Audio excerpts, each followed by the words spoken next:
passer de la vision à l'action. Dites-nous déjà quelle est la vision. On a bien entendu, Monsieur le Président, justement, parler de cette vision. Faites-nous un résumé de cette vision avant de passer à l'action. Merci, Madame Dili. Effectivement, on a entendu Monsieur le Président de la République.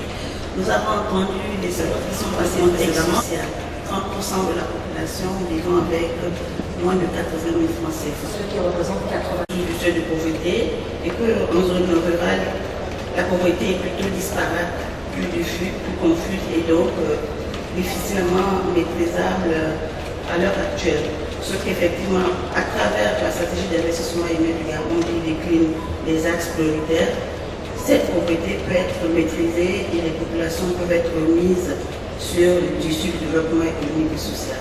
Marie-Françoise, Madame la Ministre, vous êtes connue pour votre dynamisme, vous êtes connue pour votre façon d'agir. Permettez-moi d'être concrète.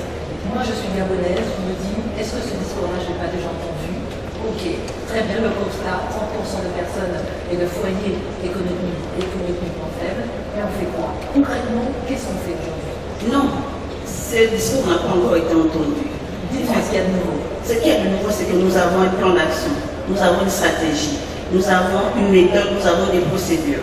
Ce qu'il y a de nouveau, c'est que nous connaissons les cibles. 7 segments de la population ont été identifiés.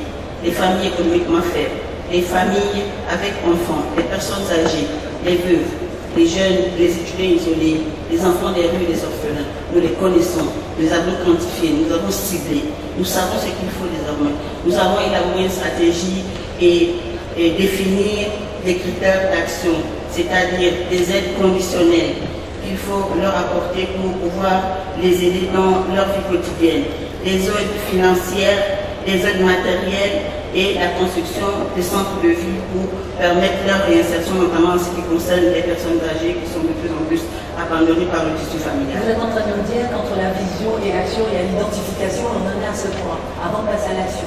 Mais aujourd'hui, on va effectivement montrer qu'il faut passer à l'action. Oui, parce que donné par son Excellence, Monsieur le Président de la République, nous voulons passer à une politique d'aide conditionnelle qui vise l'autonomisation des personnes. Très bien, on va en parler justement tout au long de cette matinée, au fil des différentes tables rondes. La vie du d'État.